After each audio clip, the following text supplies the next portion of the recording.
Please like the video and share it so that it reaches many more people and you get sawaba, or rewards from Allah.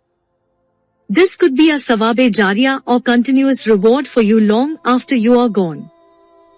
Volume 3, Book 29, Number 58. Narrated by Said bin Abu Sa'id al-Makburi.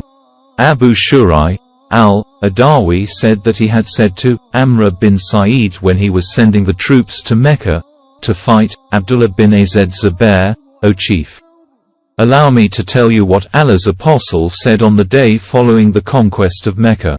My ears heard that and my heart understood it thoroughly, and I saw with my own eyes the Prophet when he, after glorifying and praising Allah, started saying, Allah, not the people, made Mecca a sanctuary, so anybody who has belief in Allah and the last day should neither shed blood in it, nor should he cut down its trees. If anybody argues, that fighting in it is permissible on the basis that Allah's apostle did fight in Mecca, say to him, Allah allowed his apostle and did not allow you.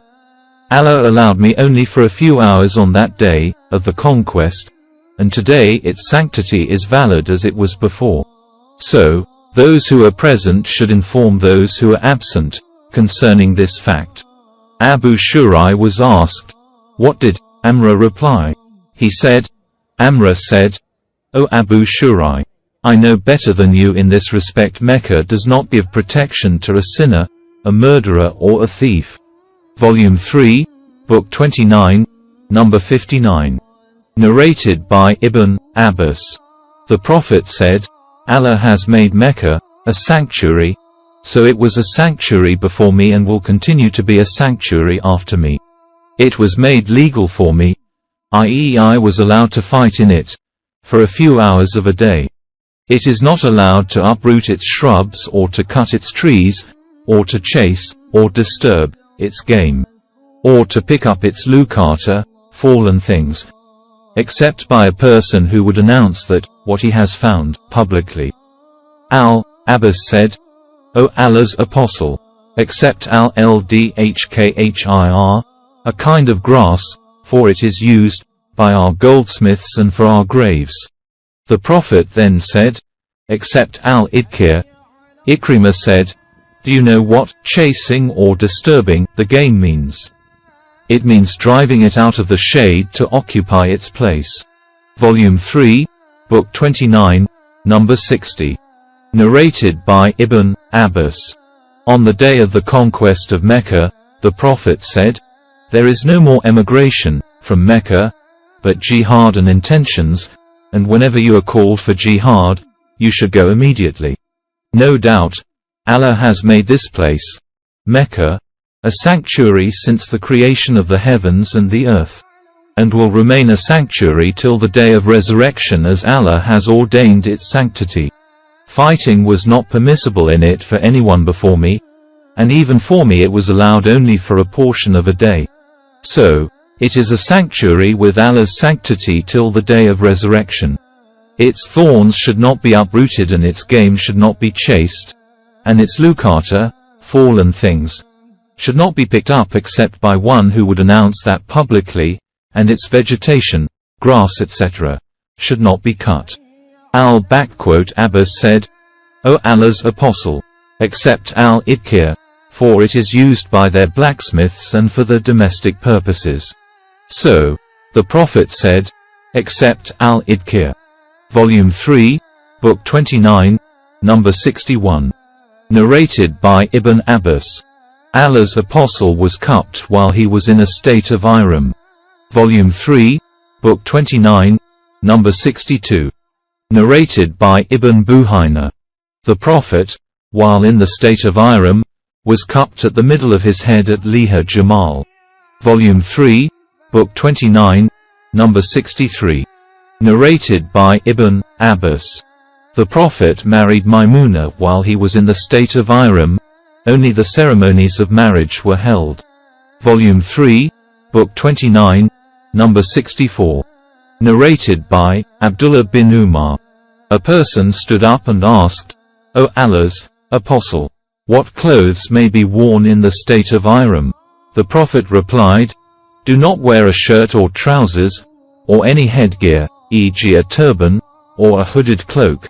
But if somebody has no shoes he can wear leather stockings, provided they are cut short off the ankles. And also, do not wear anything perfumed with wars or saffron, and the Muhrima, a woman in the state of ihram, should not cover her face, or wear gloves. Volume 3, Book 29, Number 65.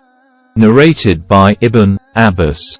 A man was crushed to death by his she-camel and was brought to Allah's apostle, who said, "Give him a bath and shroud him, but do not cover his head, and do not bring any perfume near to him, as he will be resurrected reciting Talbiyah." Volume 3, Book 29, Number 66. Narrated by Abdullah bin Hunayn.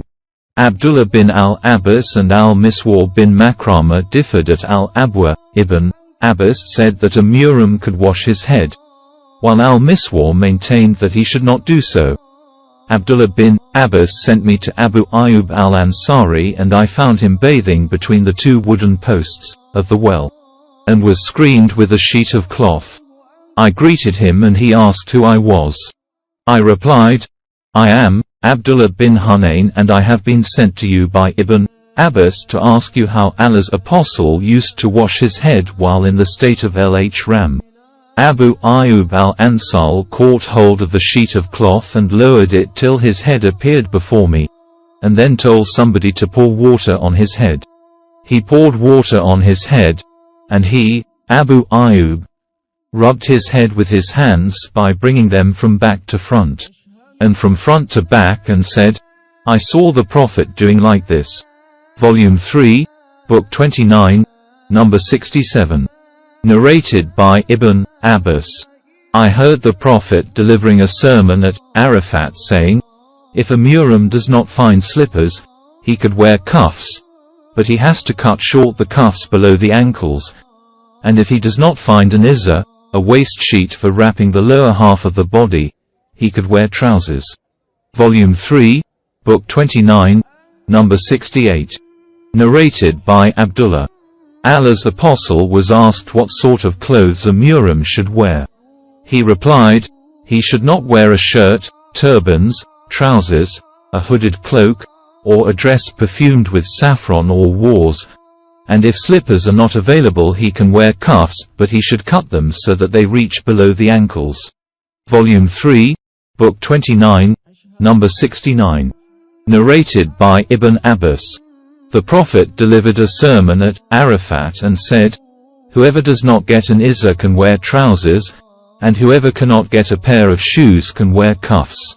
Volume 3, Book 29, Number 70. Narrated by Al-Bara. The Prophet assumed ihram for Umrah in the month of Dhul Qa'dah, but the pagan people of Mecca refused to admit him into Mecca till he agreed on the condition that he would not bring into Mecca any arms but sheathed